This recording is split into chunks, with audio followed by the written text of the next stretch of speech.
What's up, guys? Spotbot here. Today we're going to be looking at the K7 SMG. Yesterday we spoke about the Vector, and one thing I will note when talking about the Vector, that it had the greatest range out of all the SMGs, and this is true. However, and this is something I put on all my SMGs, typically, is a silencer. With a silencer and in any of the other 5 SMGs, the K7, if you note, has an integrated silencer. You can't remove the silencer from this weapon. Silenced, the K7 has the greatest range out of all the SMGs. And even if you don't put a silencer on any of the other SMGs, only the Vector beats it. It's still got a pretty solid range.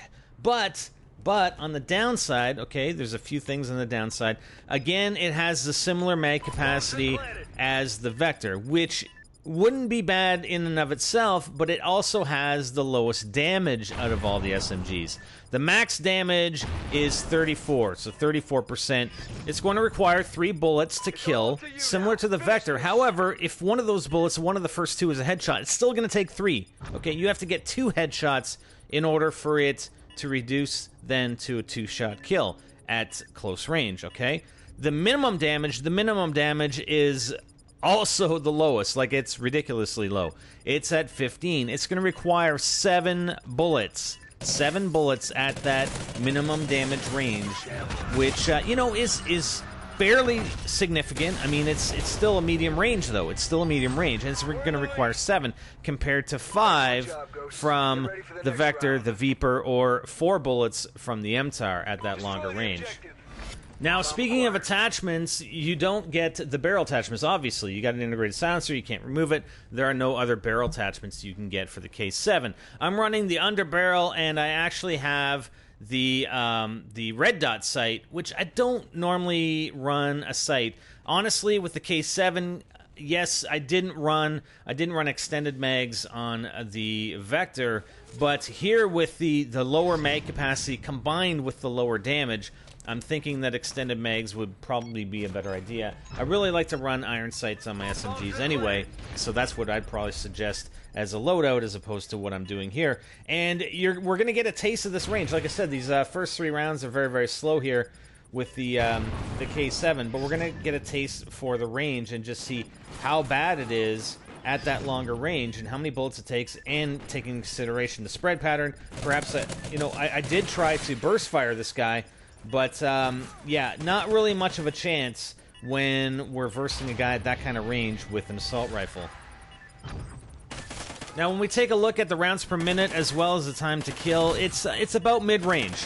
It's about mid-range. It's number 3 in the list of SMGs for rounds per minute, and accordingly, it is number 3 for the time to kill.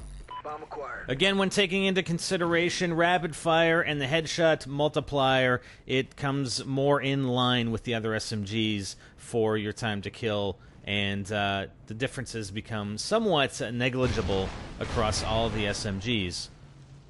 Also, when looking at reload times, it's fairly close to the Vector. I mean, it's in second place out of all the SMGs, next to the Vector for reloading, not only when you have ammo in your magazine already or when you're reloading from empty. So it's fairly quick with that regard compared to the other 4. One other area where the K7 excels is it has the quickest raise time amongst all the SMGs. So I really do think there's some good balance overall in the SMG class. I mean, you do have certain advantages with weapons, but on the downside, you have their disadvantages. So I think they're all fairly equal, and it just comes down to personal preference, to be quite honest with you.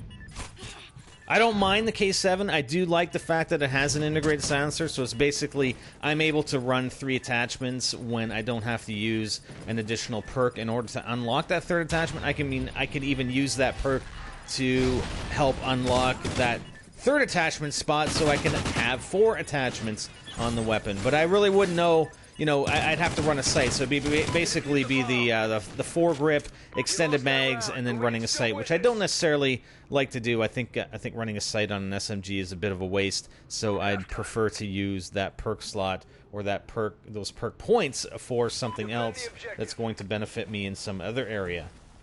So now that we've discussed most of the stats for the K7, let's revert to the gameplay. I know those first 3 rounds were pretty slow on offense. I mean, I planted all 3 times to that A target and really didn't run into any resistance until after the bomb had been planted. So you can see how effective, I mean, the K7's pretty effective with the hip fire as well. And that's something I definitely like to do.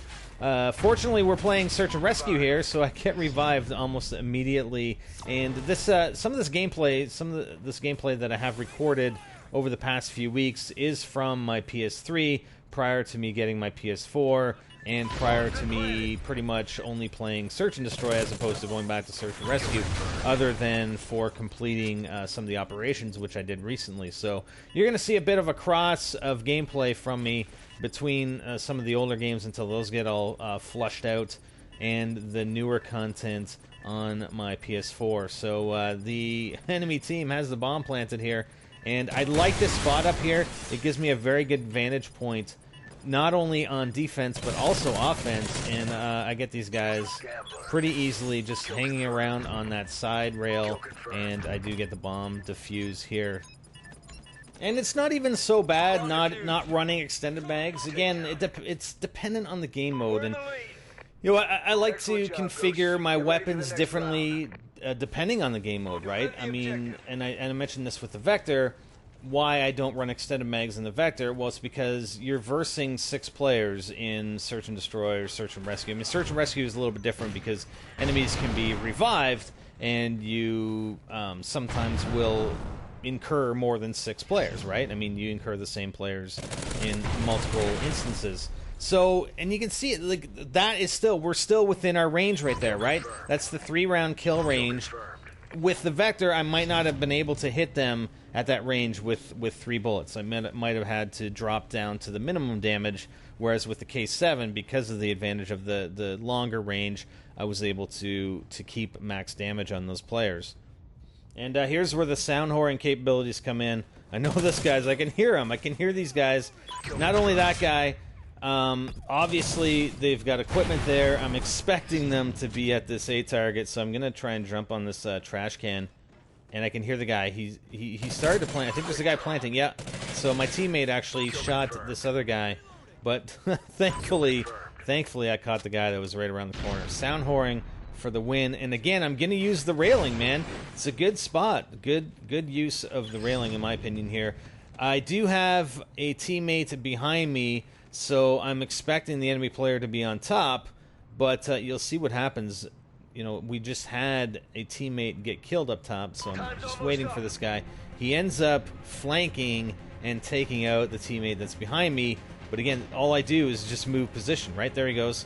So he was shooting at him, and then he got taken out, so I'm just going to sit up on the railing here, and let's just wait for this guy. I'm sure he's coming to the bomb to plant, because the bomb's right there. There you go. Hey, buddy. What's up? Nice to see you. I'd like to introduce you to my little friend called the K7 with the integrated silencer. I'm running foregrip and the red dot sight. Hi there. Nice to see you. Alright, so we got one more round here. I'm gonna spoil it. Yes, we do win this round, okay? You can probably guess by the length of time that is left in the video that we're gonna win this round anyway, so I'm not really spoiling anything. Trying to run at these guys, rushing them. There is my specialist bonus achieve. I love that. Man, once I'm done some of these operations that I mentioned in the video earlier today, once I'm done with the operations, there is an operation for the specialist bonus. Get the specialist bonus X number of times, so I'm definitely looking forward to completing that. Probably on some other game modes, though, not necessarily Search and Destroy, or Search and Rescue. Now, I actually had trouble finding this guy. It's like he's on the minimap right here, and I'm like, where the hell is he? He's not on the stairs. He's hiding in these bushes, and I don't notice him. He's right there. He's like right beside me, and my teammate ends up taking him out. But I don't know what the hell he was doing there. He's hiding in the plants. See, look at this. He comes after me, thankfully. There he is. Anyways, hope you enjoyed. That's the K7. We've got 2 down and 4 more to go over the next few days in discussing all the Ghosts, Call of Duty Ghosts, SMGs. But K7, a good choice. Again, with that integrated silencer, definitely an advantage and the longest silenced range. I'm Spider, and I'm out.